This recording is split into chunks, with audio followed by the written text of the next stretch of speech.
Hey, Omega. Yes, Gunner. So, what happens when you get a bunch of fossils? I don't know. Not at the Museum 3. Well, we're not going to sit here and, potentially include a joke about the beloved Robin Williams at this particular point. But no, I was more so speaking of more like Night of the Living Dead 3. But that was one maybe. But mind you, that was one hell of a mustache by what is his name? The Looney Tunes character? Orndorff, I think. The Looney Tunes character, yeah. Now, I have no idea what Orndorff is. Yeah, Yosemite Sam. It was great to see that he made an appearance last night. I mean, it was wonderful, wasn't it? Can we start the show? I'm sorry. Yeah, we can start the show.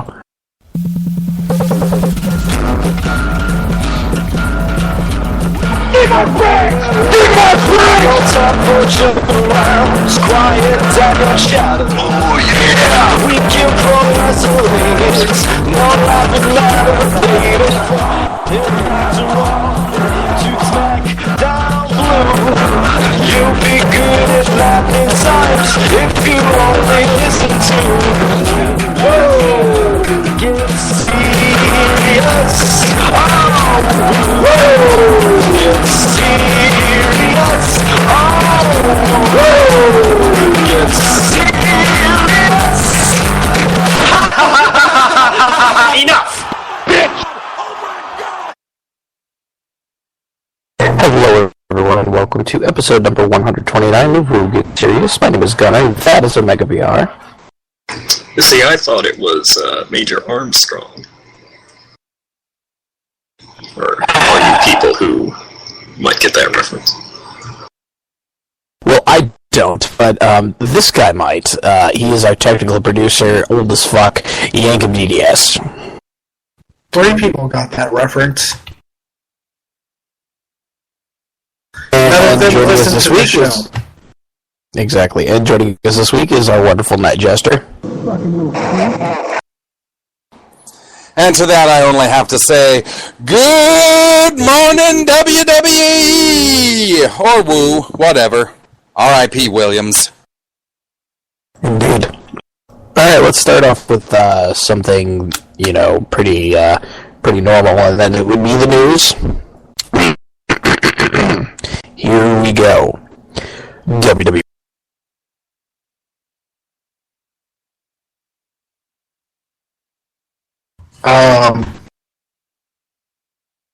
I can't hear Gunner. I can't hear Gunner either. Check, 1, 2. Okay, there you are. That was weird. Just WWE, that's the news this week. Just WWE. That's all you need.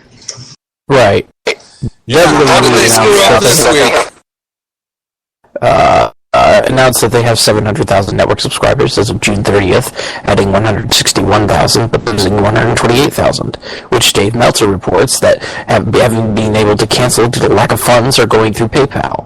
Despite the low number, Wall Street actually reacted positively to the company losing less money than expected in the second quarter and the first international network rollout, including a 10-year deal with Rogers Communications in Canada. WWE are planning a 7% decrease in staff across the board and have stopped publication of the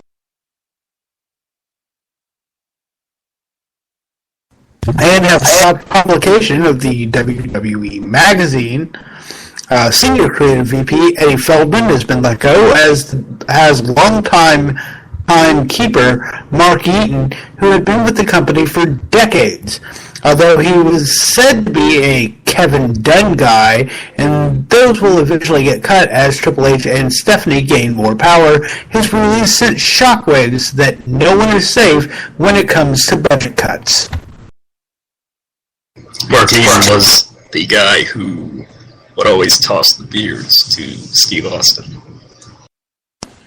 Hey, you gotta be known for something, but yeah. Budget cuts are king at WWE now, and I've got to admit I'm a little bit scared for the company right now. These things are unpredictable, and people are losing their jobs, and I don't know if this is Vince's fault, or this is Tripp's fault, or this is Steffi's or the network's, but, you know, keep having more budget cuts, and seriously, who are you going to get to actually work at this company?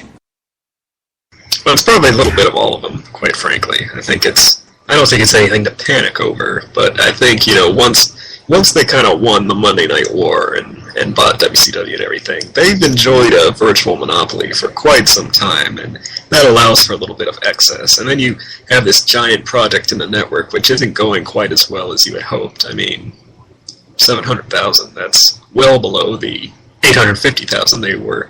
That would have been a good number. But, you know, if the goal is to get 1 million, maybe 950 by the end of the year with the international rollout, I think they'll be in decent enough shape. You know, the reality, like we've said before, is if it takes them a few years and they still reach that 2 million mark or whatever it is, and they're in the best position they've ever been financially, then I guess it's going to be worth it. And yeah, people might lose their jobs and everything, which is sad, but I guess it is what it is. Well, I think the important thing is that the company has to do what's best for the company. And if that means letting some people go and cutting some of the excess expenditures out while they, get the whole network sorted out, then that's what they have to do. That's just business. But here's my real head-scratching takeaway. Did anybody think that anybody loyal to Kevin Dunn would get the axe? Well, I mean, it makes sense. Because it's like, the guy's been working with the company for 30 years. It's about time that, you know, he moved on and he was given a nice severance package and was able to retire.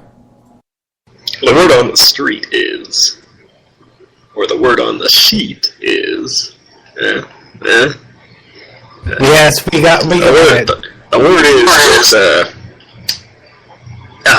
Triple H and Stephanie do not care very much for Kevin Dunn. Kevin Dunn is very much a Vince McMahon guy, and so people who are quote-unquote Kevin Dunn guys are probably going to be on the way out. And it's disappointing that it would be a long-time employee like Mark, and a liked employee, I suppose, you know, since he's been there so long and everything, and, you know, he tossed Austin the beers and all that good stuff. But then again, that is kind of a good point. If he's been there so long, that his salary probably reflects that as well. Right. Which doesn't surprise. Yeah, and by the way, I've heard that people are not very happy about that. People are not very happy about that Rogers communication deal, because it's more of a TV package than like we have the network. And in fact, somebody posted a screenshot today of what it looks like, and it really does look like one of those cable on-demand things with the terrible menu that you have to scroll up and down. Oh yeah, I've seen those. Those are not good things to use. It's like renting an N64 game in some sort of Howard Johnson way back in the, early 2000s that they still have in rooms sometimes. People don't know what Howard Johnson's is. That's the hotel. Yeah, it's the hotel chain. Is it really? That was a guess. Yeah. I thought it was a grocery store. No, that's a different kind of Johnson. So yeah, but I from what I understand, Rogers is like the Comcast of Canada. Yeah. Oh, that's shit. Yeah. Oh well, at least they got it. At least it's in Canada. And speaking of oh well, at least, Vince Russo was fired by John Gedrick this week, or last week rather, and he revealed on his blog that he had been back working with TNA since October of last year, claiming he was also told that a Spike TV official was aware of his involvement with the company, and also that he saw a pig with some wings. TNA has taped possibly their last impact on Spike TV, which is that No Surrender special on September 25th. It is possible that they could stick with Spike for a small extension while they try to find a new home. The United Talent Agency is handling all those negotiations with no personal involvement from Dixie Carter. However, their 15% cut could mean less money for TNA to work with, depending on what deal they actually secure.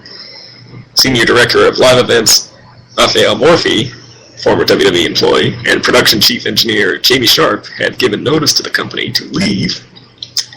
DJZ, aka Zima Ion, was the latest to sign a multi-year contract extension to TNA, which might sound weird given the state of the company, but there's actually no risk in doing so because many talents, despite their contracts, are still paid per appearance. TNA also signed war hero Chris Melendez, a single-leg amputee from an IED in Afghanistan who trained at the Team 3D Academy, and who will debut at the next set of New York City shows, taped recently, and I believe airing in September. Is there any footage of this guy? I think so. He's gotten some mainstream pub because of his his hook, the fact that he's a war hero and everything. So basically, he's Zach Gowen, but a war hero. Yeah, I suppose. Actually, I wonder if he wrestles with the prosthetic on or not. I'm looking it up right now. But hey, isn't John Grubdick the fat, oily thong guy? No, that's Christopher DeJoseph. Oh, John is, you probably recognize John as the big guy, Big John from Tough Enough, the original Tough Enough. Oh, right, yep. That's where I'm getting it from. He left WWE, went to TNA, and Vince Russo, I gotta say, for a guy who's been saved and all this and that, he's kind of a lying scumbag. Kind of? That's pretty... I mean, yeah, on this pay, which by the way is a pay blog for a lot of this stuff. What's it called? Iro and Ballyhoo or something like that. Yeah. Which is the name, which is what's at the top of every script that the WWE or TNA produces, because that's what they call their initial pyro explosion thing to say, hey, Raw starting, yay, excitement. Gotcha. Of course, they don't do that anymore, but... They do, they just haven't done it very much, so... Well, anyway, the fact that, he also claimed that nobody from any of the sites, the sheets, had ever asked him if he was still working with TNA, which Mike Johnson posted an email that he sent to Russo specifically asking if he was, so... I tend to believe Johnson more than Russo. It's just kind of shameful. It's that kind of backwardsy. It's part of the reason TNA's in the mess they're in, quite frankly. It's that kind of that backwards, no, we're not. No, I'm not. No, everything's okay. And it clearly isn't. Kind of lying to everybody type of thing, which also they were supposed to have a talent meeting at the recent New York taping, and it finally happened late. And they didn't really say anything specific, but they said that they were still in negotiations with Spike and this and that, and basically not to worry, which, of course, is... Horseshit. Really nothing at all, quite frankly. It's not really good news like they were promising.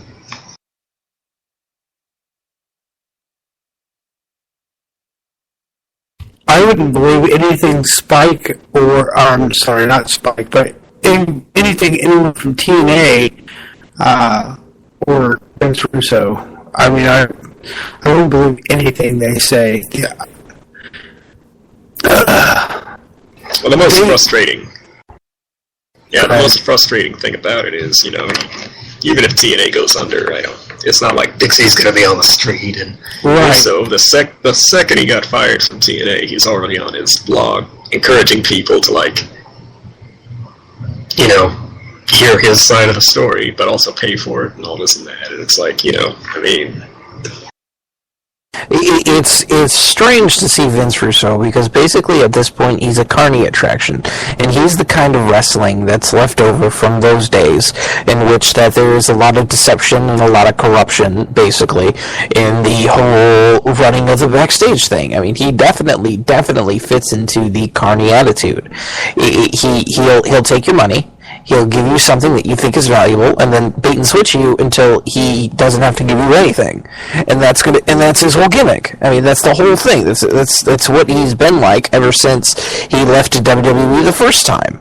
You know, it's not necessarily surprising that Vince Russo is having a paid blog, and b a stupid a stupid gimmick where he just, rants and raves about swerves and whatnot. He's become a joke of himself, basically, and he's accepted his role in professional wrestling as basically the garbage dump of anything that's gone wrong ever, anything that's been, swerved, or if there's some bad storyline or something, he's the fault.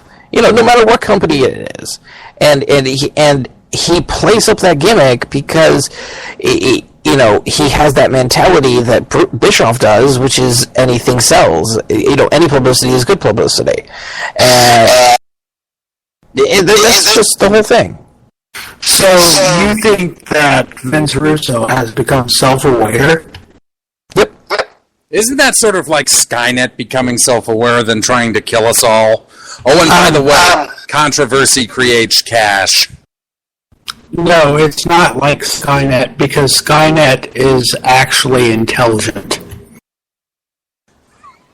You got him there.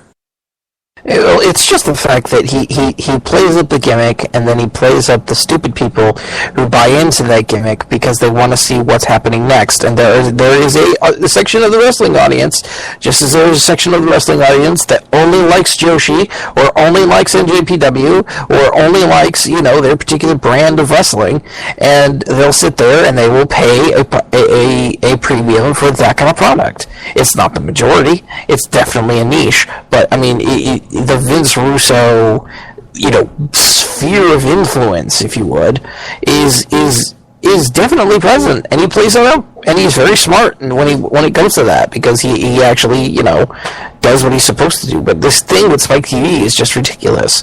Why would you do that? Why would you even try to, associate yourself with a company, as a company, with someone with this kind of reputation at this point? I mean, TNA's reputation is equivalent to Russo's reputation right now, because they've lied to us so much, fucked us over as fans, in general, as a wrestling product, that they might as well, fold, go under, come back up with a new name, and then be something else. Have a whole brand new start, restart. Hold on, I've got something here that completely sums up your whole argument in a concise package.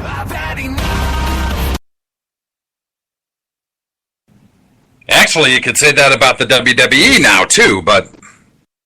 Pretty much. Yeah, well, I don't really care about Russo. I could believe that he is incompetent, yet a decent guy who's been, found religion and wants to make amends and this and that, but, he's told so many lies now, and I really don't care about the guy.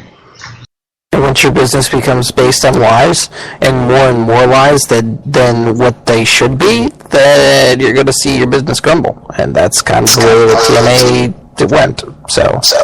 Hold on for 1 second. I just got hit with something immense. Now, just hang on for a second, Yankum. We just seen in a past, the DVD that was released recently about Paul Heyman, Steffi said, you can't be in business with somebody if you can't trust him, talking about Heyman. And yet, Paul Heyman did make his way back to the WWE when the WWE found him useful. Do you gentlemen ever think of a circumstance where it could be even remotely possible that Vic Venom could snake his way back into the WWE? Here's the difference between Vince Russo and Paul Heyman. Paul Heyman couldn't be trusted with the purse. Everything else he was fine with. The only thing he ever lied about involved money because his company didn't have any, and he was. This is my theory. He was too much of a chicken shit bastard to just tell people, we don't have money. So he stiffed wrestlers on checks and things of that nature. So when he came to the WWE, he wasn't going to have any power of the purse. So there wasn't really anything to trust him with besides the general, I'm not going to, don't go telling people what we're doing or things of that nature, which, he never did. He never spilled beans or anything like that. Russo can't be trusted because he's a shit cunt and ruins everything he touches. A shit cunt. That is a wonderful. Cunt. That is a wonderful statement. He is a vagina that releases feces from betwixt labia. Oh Jesus Christ! Take it easy, CM Punk. Jeez. All right, we're done with Vince Russo, and we've definitely stayed way too long on this TNA topic. It's going to be really interesting. It's very interesting to see where they're actually going to end up. I'm going to guess HDNet. Yep, HDNet will take them. I'm going to guess on YouTube or Blip.tv with like a 2-man camera crew working out of the John Smith Memorial High School Gymnasium in Who Gives a Fuck, Iowa, or possibly Nobody Fucking Cares, Nebraska. So basically what you're saying is IWS Mid-South. Yeah. IWS Mid-South. Okay. So, Alberto Del Rio was released from WWE following a backstage incident where he reportedly slapped a member of the WWE social media team. Allegedly, the team member was asked to clean his plate at catering and joked that it was Del Rio's job, which Del Rio took as a racial comment and slapped him when he didn't apologize. So Del Rio had been making comments about being unhappy and leaving when his contract was up later in the year, and AAA announcer Arturo Rivera tweeted that he will appear at AAA's Triple Mania 22 event going head-to-head with SummerSlam on iPay-Per-View. Dave Wilson reports AJ Lee was nearly fired in a similar manner over the Michelle Beadle incident, but officials were overruled by Vince McMahon. So, Del Rio smacked a guy for basically implying that Mexicans should clean his plate for him. I don't think he was in the wrong. I don't think he was in the wrong either, and I think that Del Rio should still have a job, but, any excuse is a good excuse. Well, supposedly, a lot of people were upset by this backstage. That, in the old days, this would be something that maybe happened every week, frankly. But, there's a lot we don't really know about it. Maybe the guy got nervous and smiled because he was nervous. Maybe Del Rio slapped him in front of some important people. Maybe they confronted Del Rio about it, and he got belligerent with them. It's not totally clear exactly everything that happened, but it does seem that, not that I'm defending a wrestler striking an employee or anyone else for that matter, but it kind of goes back to that whole Emma thing where, she was fired pretty unceremoniously for the Walmart incident before being reinstated because, again, you've got people who have DUIs and trying to bribe cops and hey, has gotten in fights, I'm sure, before. But, in fact, I'm just now remembering that time at Tribute to the Troops when Joey Styles clocked JBL one. Of course, that was years ago. Here's the thing. with ADR. It's this interesting conundrum that he has where he's one of the top 10 paid guys in the company because of his position in Mexico and the way that he was treated and the way that, the weight that he holds. Basically, he was their best Mexican worker. Point blank. And the problem with him was the fact that he was being paid like a John Cena and a Randy Orton and on that level of people. Now, having that many contracts on record, you're looking for an easy cut. Well, I mean, come on, this is a no-brainer. It's not the fact that Del Rio, that we're being oversensitive. It's not the fact that what he did was right or wrong. It was the fact that they had an excuse to fire him, and they had an excuse to get him out of the company, not because they didn't like him, but because they're strapped for cash. Exactly. This is just another move in the age of austerity that we all have to deal with, and they found a reason to cut his contract, and poof, there he goes. Now, like we said, maybe it wasn't, maybe it was an absolute justified reason, because being a racial bastard like the social media guy is nobody really you want to have in your company. But so far, we've never heard anything about this guy having any discipline taken against him for him telling that racial joke. So the double standard here is almost staggering when you think about it. Well, there's a difference between saying something offensive and smacking someone. You're allowed to say offensive things, and they could discipline the guy for that. But I would say physically attacking someone is much worse. And physical violence should be condoned, but what was the guy's name back in the 80s? John something from 2020? Oh, that's John Stossel, who ran his ass to Fox News and has this irritating news program on the weekends. John Stossel had it coming, and I bet you this guy had it coming too. Period. No doubt there. Well, and this isn't a huge loss for them anyway, because it's not like they were doing a whole lot with Del Rio in the first place. Yeah, and I tell you, the fact that they wanted to fire AJ back months ago, when that whole, close to a year ago, I think, wasn't it, when that happened.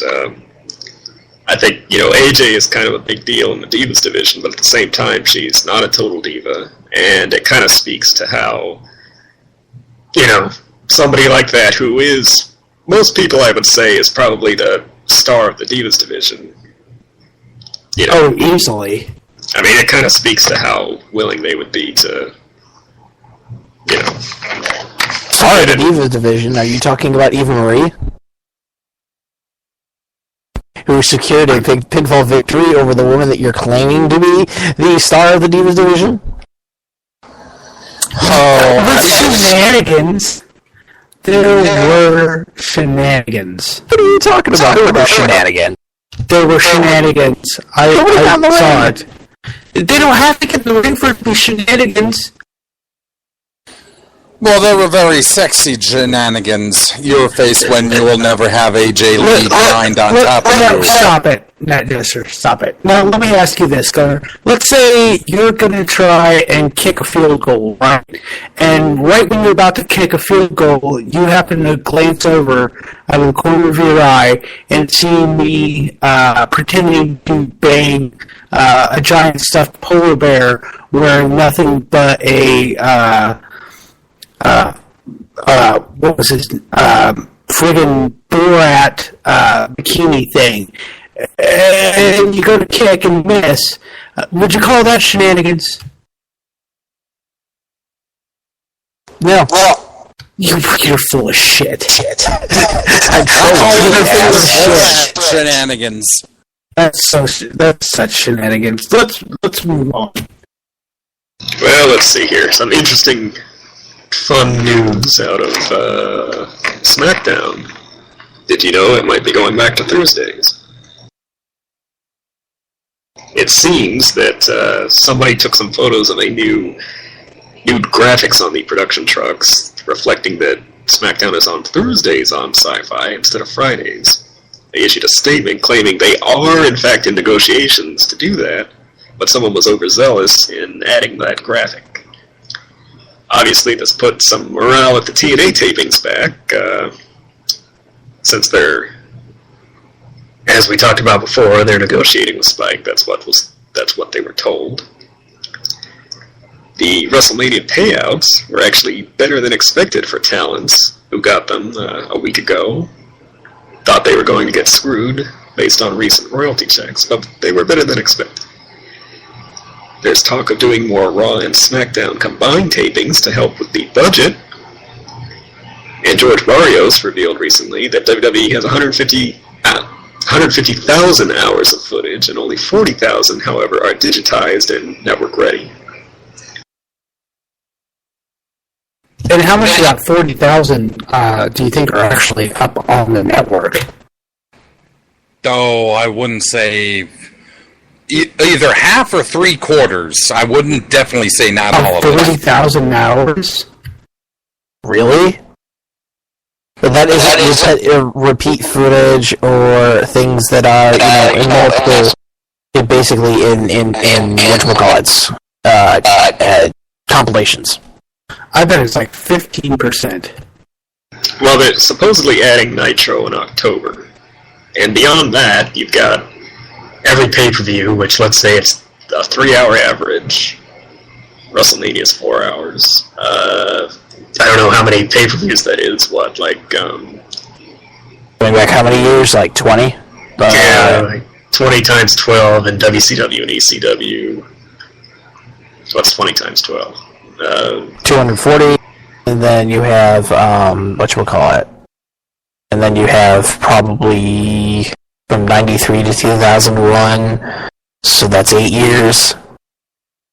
For the sake of argument, let's just call it 700. 700 hours of pay-per-view, just for the sake of argument.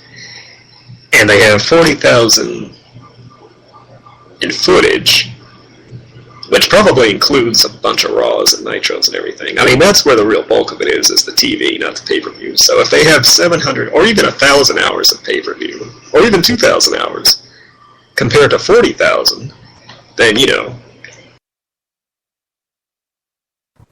Exactly.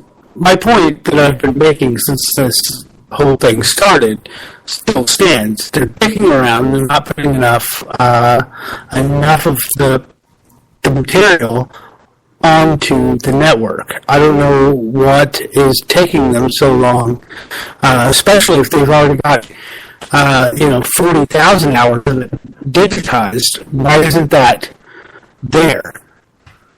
Because it's probably not optimized or censored. You might have it digitized, but at the same time, you'll have to put it through the PG filter. Because because you know for a fact that they censor that crap. Oh God! Oh. Well, let's talk about TNA. I know. I'm saying if SmackDown goes on Thursday, directly competing with TNA. Jesus Christ. Yeah, that could spell the nail in the coffin for Dixie and her Dixiecrats right there. But, if they did move to a new network, part of me doubts that they would get their preferred time slot of Thursday. When they first moved to Spike, it was a 1-hour show on Saturday, yeah. They'll probably end up getting a similar slot if they move somewhere else, or they might potentially be a flagship of a smaller station, so therefore they would get primetime slotting. So we don't know yet. Well, it depends on where they end up. So it could go one of two ways. The thing that I'm really excited about is SmackDown going back to SmackDown going back to Thursdays. I'm looking forward to that because SmackDown should be on Thursdays. It's always been on Thursdays for me, and I know recently it was changed back way in the day, but at the same time, going back to Thursdays, it will be a wonderful boost for their ratings. I will take a guess And I will say there will be 1 week where SmackDown will be rated higher than Raw in a weird fluke circumstance where it'll be like a 2.6 and Raw will be a 2.5 because of some weird triple, penetration sort of NFL, NBA sort of holiday. Hold on for 1 second there. I'd like to interject real quick that CBS, this coming NFL season, says they will be having Thursday night NFL games. Well, there's that too. And that could be a problem, but it doesn't. But what I'm saying is that it's going to be some weird weekend where Raw did terribly and SmackDown for some reason did awesome, and they're going to get better ratings. So this 2-0 that they're doing on Friday nights is pretty strong, but I think it will go up to a 2.3, 2.4, on a Thursday. Well, I'll make sure and cut that out and play it for you. If that doesn't happen, so that I can mock you relentlessly. You do anyways. So let's stop the mocking here and let's move on to Drew Galloway.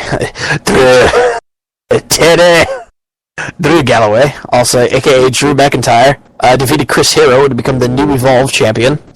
Garrett Dillon, Travis Tyler, Slate Randall, Mac Miles, and Denny Jackson were all cut from NXT. I knew that was going to be the end of the sentence because of the names. That was the best. New York-based hedge fund Eminence Capital, who merged Men's Warehouse and Joseph A. Bank earlier this year. Joseph A. Bank. Has purchased a 9.6% stake in WWE. Last week, Balisani. No, I keep want to say Dasani, but it's not. Balyasny Asset Management increased their stake from 1.34 million to 1.68 million shares, representing a 5.26% of the company's outstanding shares. Apparently, Sheamus acted as Darth Vader on a Star Wars promotional tours in the past, prompting the Irish Mirror to speculate he could play the villain in the upcoming film, currently shooting in Ireland. What? Oh, yeah, fella. I be an Irish Sith. Come over here and look at my great big red laser sword. Or is it called a lightsaber? Or something like that. But to get semi-serious for a second. Oh, please don't.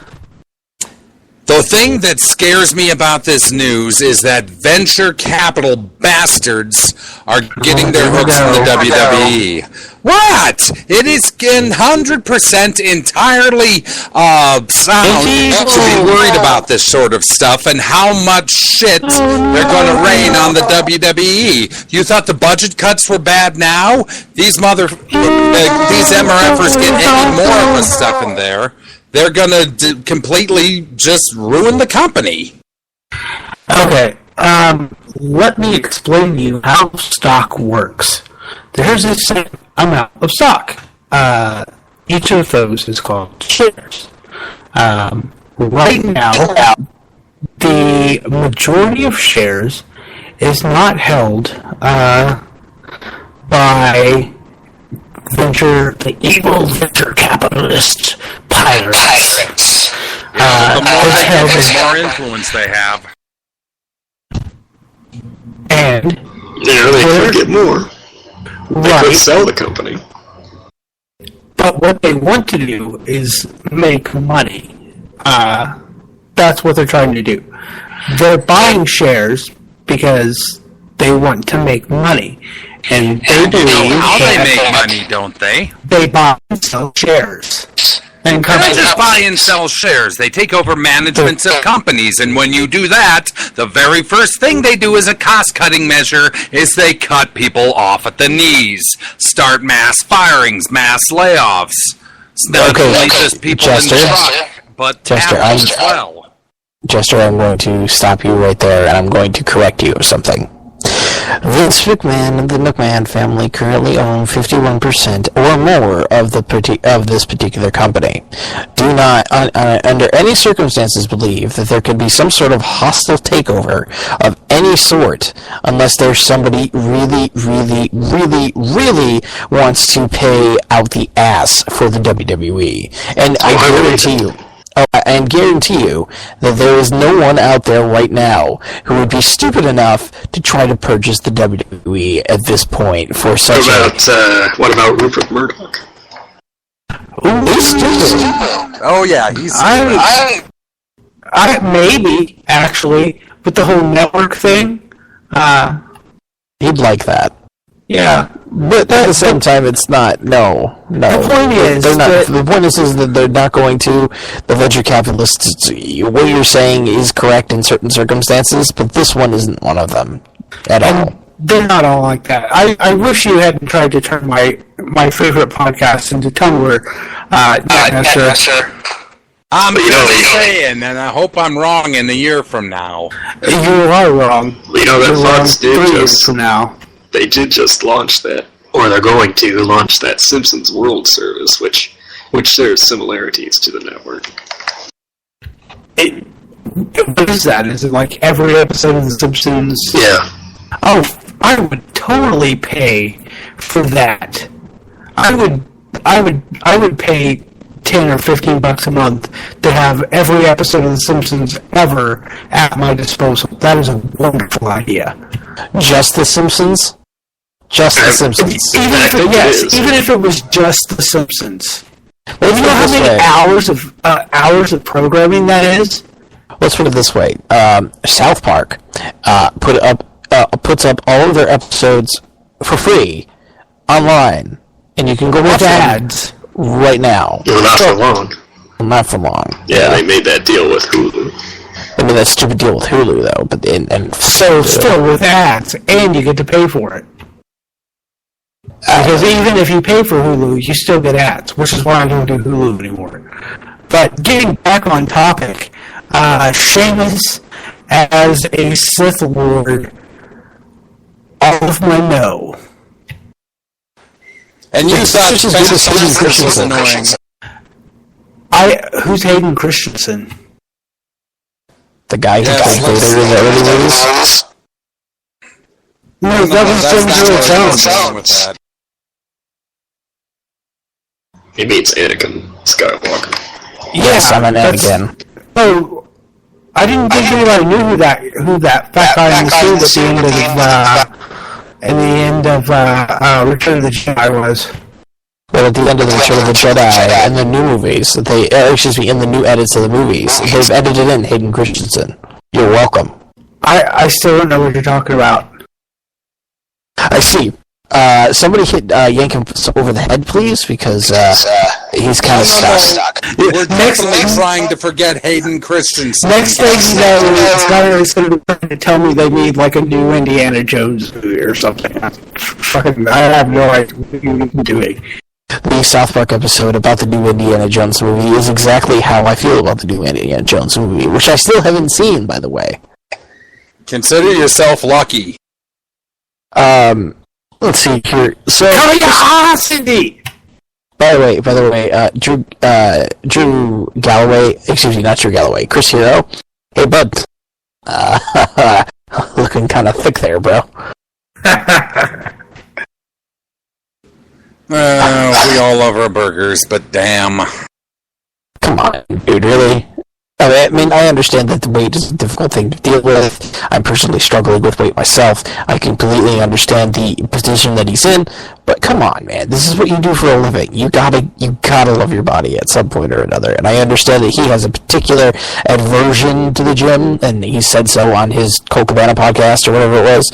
But yeah, we'll see. But yeah, that's it. That's enough. That's enough of this. We've been at this for 45 minutes now. I think we should probably get to the 15-minute time limit. I'm hitting the bell. All right, everybody, welcome to the 15-minute time limit. Oh, wait, wrong bell. That's the 10-bell salute. Somebody died. Really? There we go. Good grief, man. I was a little inside because that Jester was talking, period. The worst, let me tell you something, the worst 10 bell salute I've ever seen is the one in CZW that they did for Eddie Guerrero, and the guy was like, "Fuck Eddie!" And then everybody got pissed at him. The video's online if you want to go look for it. But 15 minutes time limit. This week we're going to be talking about the upcoming SummerSlam card, and you can play for it, and you can help us, you can predict it along with us on 4down.org. 4down.org is where you can make predictions, and if you get the best one, you win a prize. Congratulations. Alright, so let's start off with, of course, the most important match of the whole card. The one that is for country, for our queen in country, well, king in country, president in country. Fuck, I keep forgetting we're in the wrong country. Jack Swagger versus Rusev in a flag match. Fun fact, Americans don't win flag matches. Yeah, but I think that you could have Swagger win and not really count it as a loss for Rusev, since he didn't really get pinned, or, you know. Right, it's kind of like getting thrown out of the ring in a battle royal. You lose, but it's not really a loss. It doesn't count for anything. I don't know, I just think that this will be, this feud is the hottest undercard feud, period, right now. Yes? Yes, I'd say It's the most interesting one. Yeah, it's pretty good. Honestly, I think they probably haven't decided how it's going to work. It could be a traditional flag match where they could grab the flag. It could be the whole, if you beat your opponent, then your national anthem gets played and your flag is flown and that whole thing. If it's the former, I'm going to say Swagger, because again, I think it's a decent way to have him win without actually, quote-unquote, beating Rusev. But if it's the latter, then I'm sure Rusev will triumph once again. I have a feeling that Swagger is going to win this match only because it isn't going to be a pinfall victory, and the fact that it isn't a pinfall victory means that, or is it? I don't know. Do you have to take the flag down? I mean, how are they going to play this off? If it's going to be, well, you have to go. If you get your flag down, you could use it as a weapon, and then you'll have to do a pinfall. Then that means that Rusev will win. But if it's a get the flag down and you win, then Swagger will win. I think you just completely agreed with Omega BR. Then Omega BR on a pole match? I thought we were talking about flags. Why do you keep bringing up Russo? He said it, I didn't. Let's start with the Miz. No, please no. It's taking Dolph Ziggler to try and retain his Intercontinental Championship. I don't know if Ziggles is going to pick it up this time. I think Miz might retain, and then they go to the next pay-per-view, and Dolph Ziggler will pick up the title. I don't think that Dolph will win.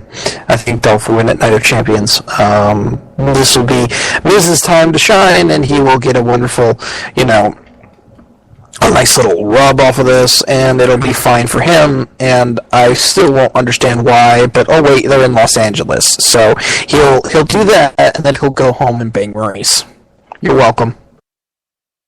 Yeah, I don't think he'll win either. Dolph's been on a pretty big hot streak, but he has in the past too, and nothing really came of it. So nothing ever comes of Dolph Ziggler, and it is the saddest thing of all time. Well, the saddest thing of all time is a Miz Duckface. So. Good Lord. If he loses and we see that thing, it'll be the Herald of Armageddon. Well, at least for some people in the crowd, especially the little girls who were very mad that he pinned Randy Orton. Don't forget that was a thing.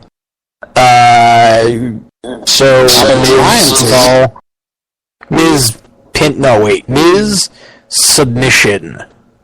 Oh God, no! Please, not that. He'll win with the figure 4.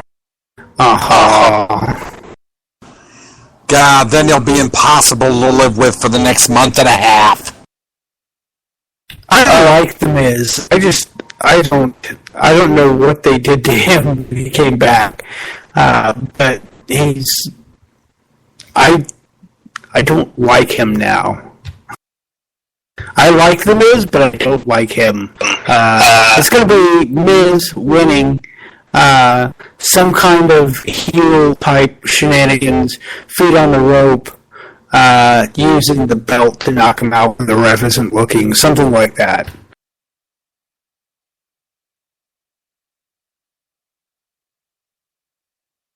So what about Jericho and Wyatt, with the Wyatt family banned from ringside, despite the fact that Jericho already beat him once? Wyatt goes over. Wyatt goes over. I mean, this is a pretty obvious conclusion. Well, no, wait, scratch. No, it's not necessarily. Well, yes, it is. What am I saying? So Chris Jericho is confirmed until Night of Champions. I bet you the next match that they have is a loser leave town match of some sort with an additional hardcore stipulation added to it. And I bet that they go pretty hard with it. That segment on Raw was amazing. It was fantastic. They should let people do that more often. Not all the time, but, more often than it happens. Yeah, for a kind of a weirdly, not really, a feud that doesn't seem like it has a plan, that was a pretty decent promo. I mean, you let Wyatt, who's decent, had his kind of promos, and Jericho, who's great at promos, kind of play off each other. That's all you really need to do. They haven't really done that until now.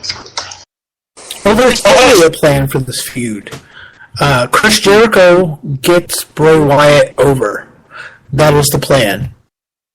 And Bray Wyatt will win at Night of Champions to avenge this loss. Basically, Chris needed to go up 1-0 in the feud, and then Bray needs to do 2 in a row so that he can be rolling when Chris leaves and goes play with Fozzy some more until Royal Rumble. Which Chris does that all the time. So this will be a great match. Bray will actually flex something good, and I'm interested. Bray Wyatt, pinfall, no interference. So it's pretty obvious. Moving on, AJ versus Paige for the Divas Championship. Does Paige bring it back and swing the titles around? I don't think so. I kind of would like that, though, because Paige is fantastic. But I think AJ is going to retain. I swear this feud is missing something, though. Something that the Mickey James, excuse me. Ball and panties match. Yes. Oh, really? I mean, it's not like I don't like feminine pulchritude, but first of all, we're talking about AJ and Paige, so there's no real pulchritude there. And second, they've been making their names out of legitimate good wrestlers, so why F that up with a bra and panties match now? Because sometimes, NetJester, sometimes it's okay to have a little bit of fan service.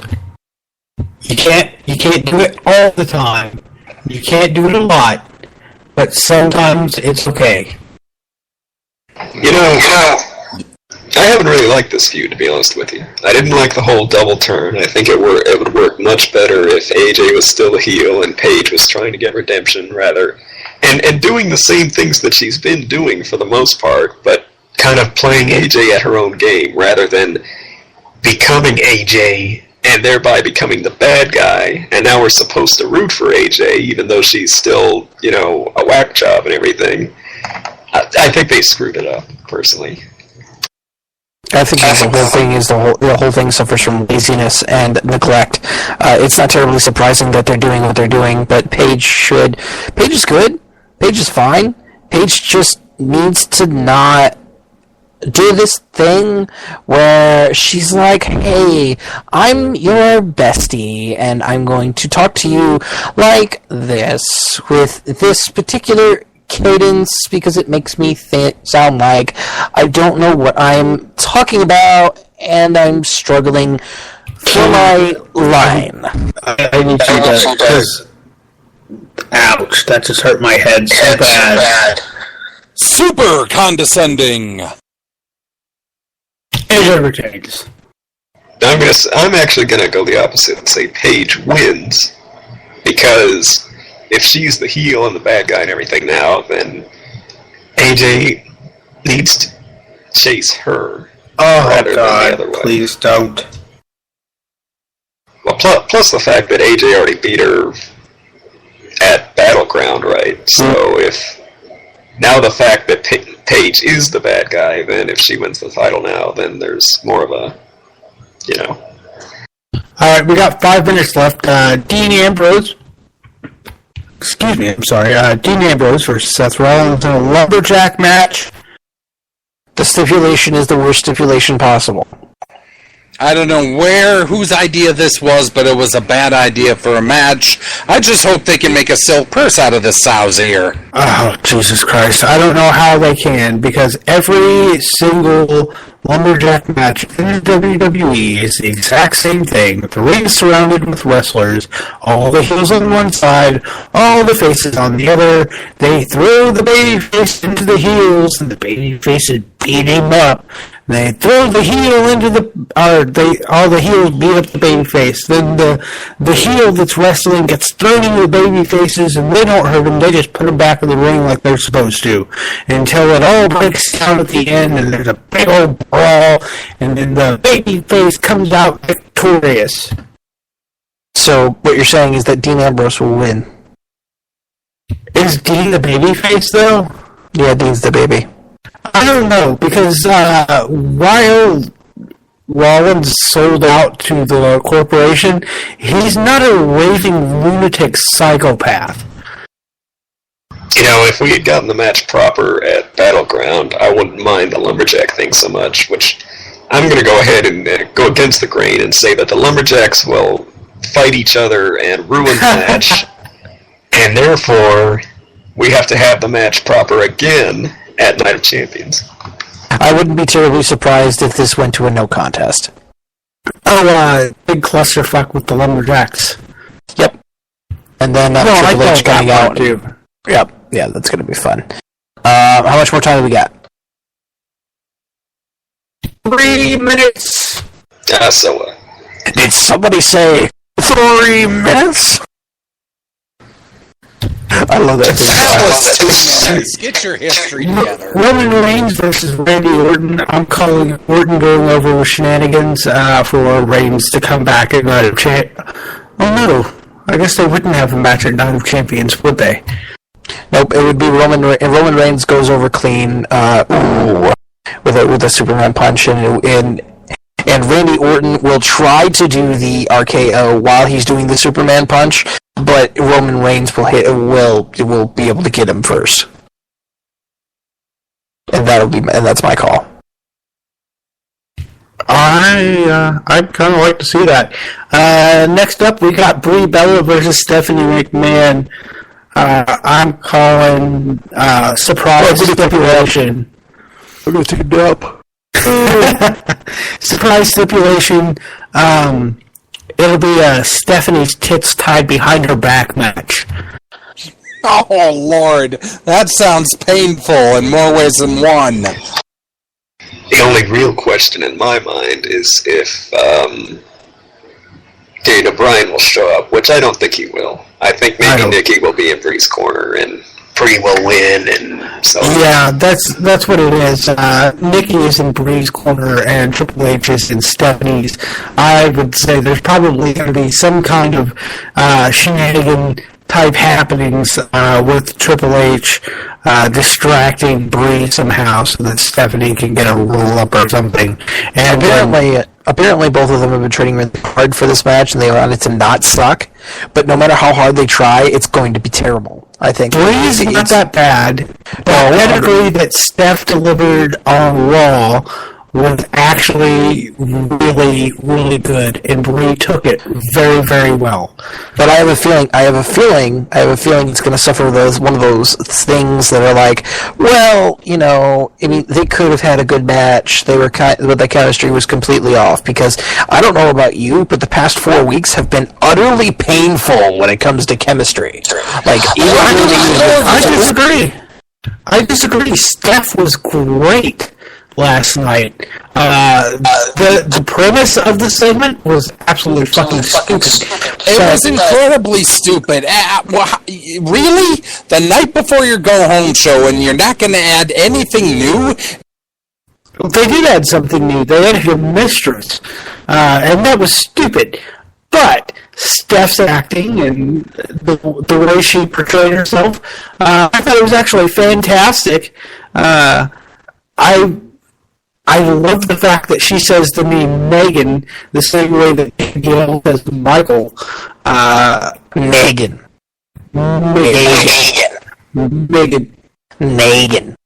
It was fantastic. Okay, the next thing you know, we'll be talking about Megan Gwynn,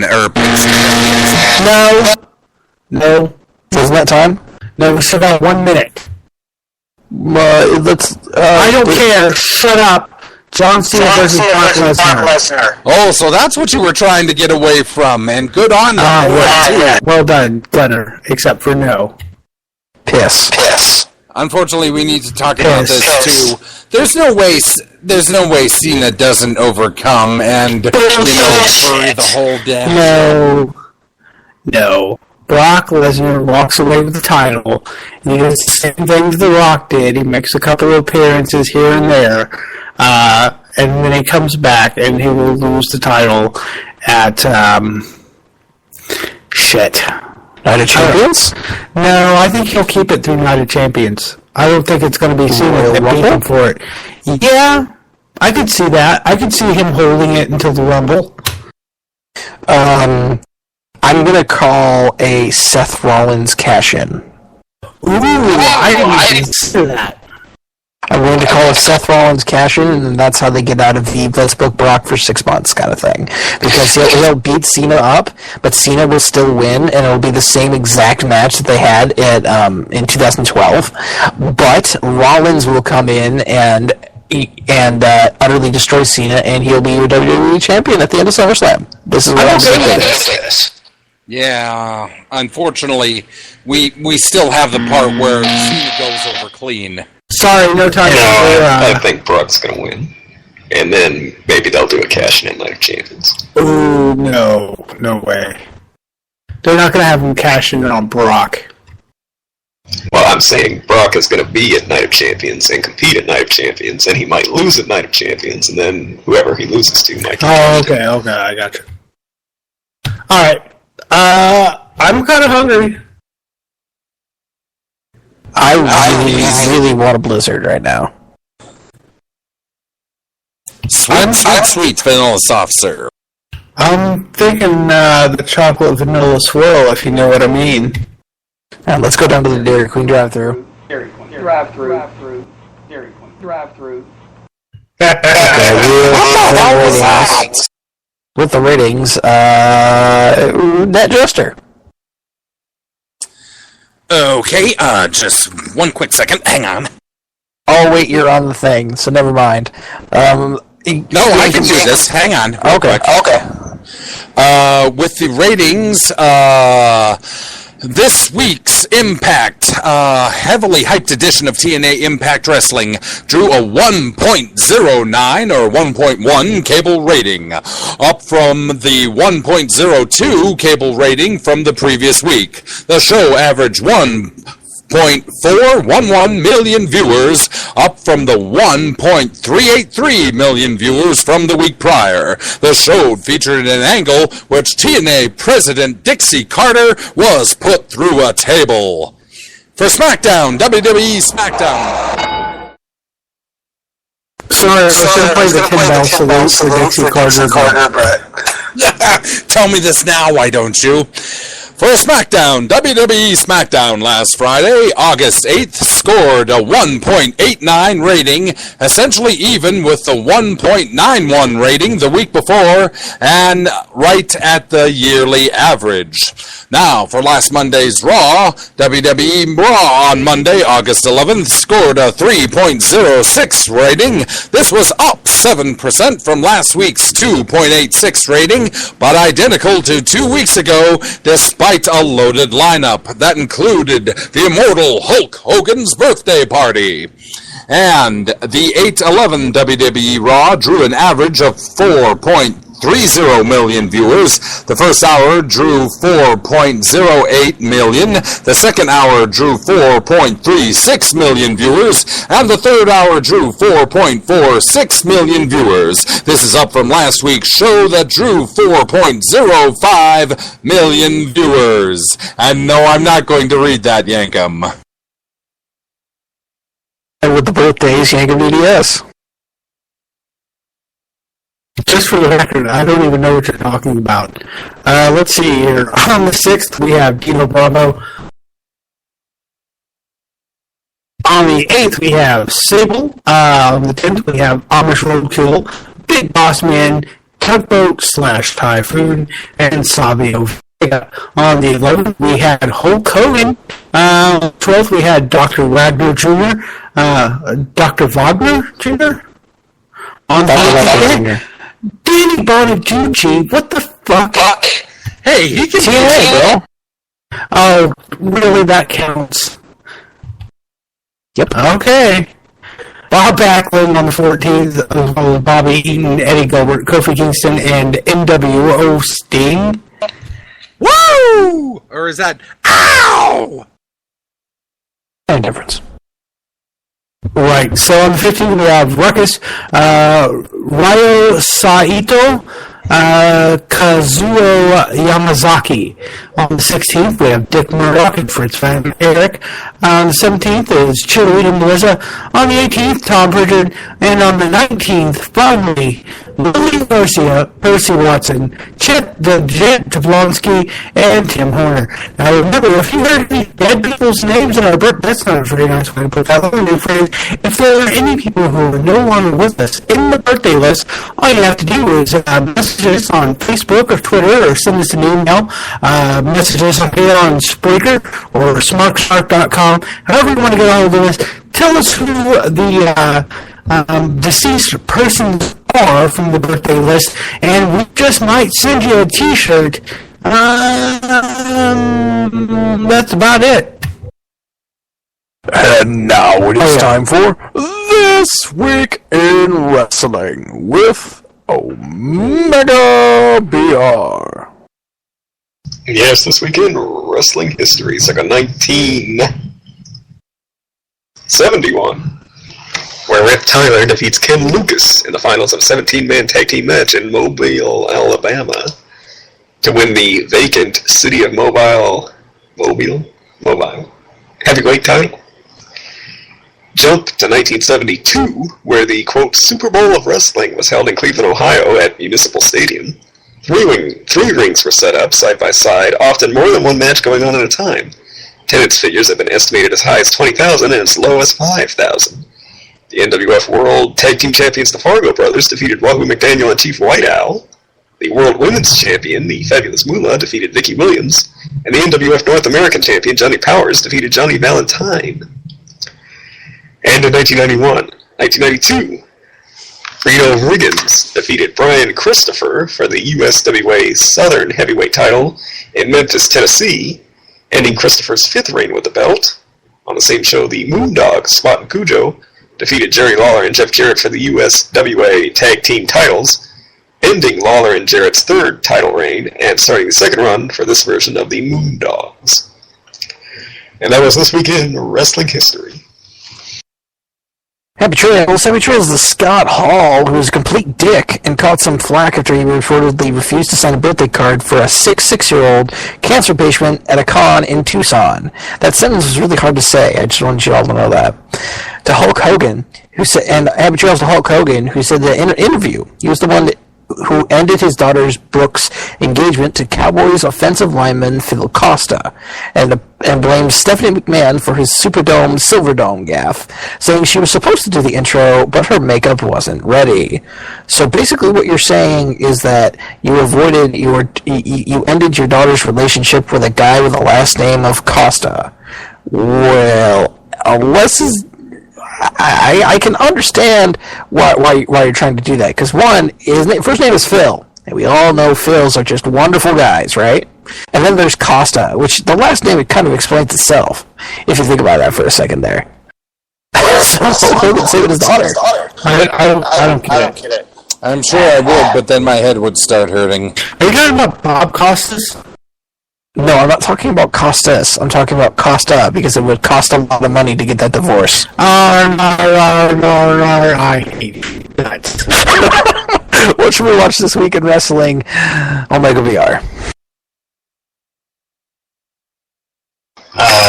Well, you should watch No Mercy 2006 on the WWE Network for just $9.99. I was at that show, and the highlight was the fact that William Regal was in a backstage segment, and his thing was visible. At least not to the pay-per-view audience, not to the live crowd, because of the unique shape of the Titantron as the No Mercy logo, so it just barely got cut off. Oh my god, are you serious? Not just which we watched this week in wrestling. Okay, I'm just going to take a little itsy-bitsy walk to my video shelf over here and pull out one of my DVD collections. Let's go back to ECW Unreleased Volume 1. I'm looking here on the box. Oh, and here's a good one. The ECW World Heavyweight Championship match between Mike Awesome and Masako Tanaka at November to Remember, November 7th, 1999. I like that one personally. I'm going to say the finals of the G1. Yankovic has to still chip in. I think I've chipped in quite enough, don't you? Well, apparently you're not as good as Roy McElroy. Oh, what? I couldn't understand what you were saying over that desert's echo. Because he's terrible. Yeah, basically you're not as good as... Your chipping must be not as good as Roy McElroy. I don't... That's golf. Yeah, he won the U.S. Open recently. Or some sort of large tournament. So if you're going to talk about golf and it's not a Happy Gilmore reference, I don't get it. I'm going to beat you with like Bob Barker. I'm going to say you should watch something, Okay, Echo's over. Good. Let's see here. I don't want to make you watch another Steph match, because that's what I suggested the week before last, I think. Let's see. Ooh, how about, because, I love Kane, how about, I want to say it was in 99, the introduction of Kane, is that right? No, it was earlier than that. 97 Blood. Shawn Michaels versus Undertaker in a Hell in a Cell match. The very first Hell in a Cell. Get your fucking facts straight. Get off of my balls! The only thing I wrote was the year. Anyhow, go watch that, because it's Kane with the mask on, and then let's see, you remember when he took the mask off, find that and watch it, and then finally put the mask on, and then when he took the mask off, and then he put the mask on, then he took the mask off, so, yeah. Just implying that Senator Kane Strong is no vast improvement. Actually, I happen to love future President Glenn Jacobs. I'm looking forward to Glenn Jacobs running for office and his promotional campaigns. And if he doesn't choke someone on a political campaign, I'll be very disappointed. He's going to Keystone Pile Drive, higher taxes. I really want to see Vote this for me or happen. I'll send you straight to hell. And then he does the fire thing. That would be great. I would pay money to see that. I would vote for him if he did that. I would vote for him even if he didn't. He is just absolutely Vote Pass to do that fantastic. for me. He's going to do that for me because he's a libertarian, and libertarians are kind of crazy. Go fuck yourself. What you should watch this week in wrestling? Come on, Jester. What you should watch this week in wrestling is Shinsuke Nakamura versus Kazuchika Okada in the finals of the New Japan Pro Wrestling G1 Climax Round Robin tournament, which occurred over this past month. It was a great final. I was very surprised at the winner, and that person has a title shot at the Wrestle Kingdom show in January. So there you go. All right, so that's it for this week. Omega, will you do me a favor and plug the cancer thing in Canada thing? Well, I guess I will. And as a matter of fact, it is this Friday night. It is the Fighting Back Wrestling with Cancer Spectacular. It is in Ottawa, Ontario, Canada, at the Knights of Columbus Hall, 260 MacArthur Road. Tickets still available, of course. Many fine people on that show. The Young Bucks will be there. Super Smash Brothers, player Uno, of course, will be there. The return of Beef Wellington, he will be there. I believe Fuck, yes! Now, wait a second. Are we talking about the actual... This has to be a different guy. I remember Beef Wellington all the way back from Stampede Wrestling. Is this the who we were talking about? the Beef Wellington of ISW fame. Oh, okay, so different guy. All right. If I've got my facts straight here, Twiggy will be there, Giant Tiger, 3.0. There will be a Chikara Trios match featuring the Syrian Portal versus Worker and Missile Assault Ant. And the Auditorium, or excuse me, the Assyrian Portal and Worker Ant versus Missile Assault Ant, Dawkins, and Kefka the Quiet of the Auditorium. It's a trios match, after all. The Food Fighters will be there from ISW. Mad Cow Disease will be there. I believe Pinky Sanchez will be there as well. Addie Starr will be there. And a bunch of other names, a three-way women's match. And if you weren't aware, the second round of auctions to benefit this fine charity is taking place now and will end this Thursday night. Many fine items, including an AJ Styles autographed bundle, a Dudley Boys autographed bundle, including a piece of table from, I believe, One Night Stand 2006. There's some player Uno and player Dos ring gear. There's some Food Fighters ring gear. A set of classic WWF collectible glasses.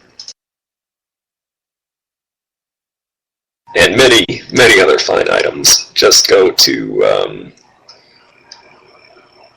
C4Wrestling.com's community to check out those items, or you can go to the website, which is fighting-back.ca, and that's the official site. You can get all the information on the card and links to the forum, the auctions, how to donate, even if you just want to donate. It's a good cause. And there you go.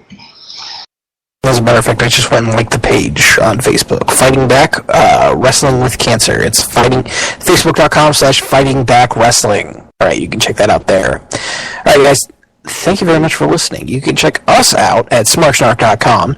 You can check us out on Twitter, twitter.com/smarksnark. Myself and Yankee BDS live tweet during pay-per-views and other things that should be fun this particular weekend because it is SummerSlam, and we will be on, and we'll be talking about it. This should be a good one. You can also follow us on Facebook, facebook.com/smarksnark. You can email us, smarksnark@gmail.com. And that's it, I think. Yeah. Alright. Thank you all for listening. Take care. Spike your hair. You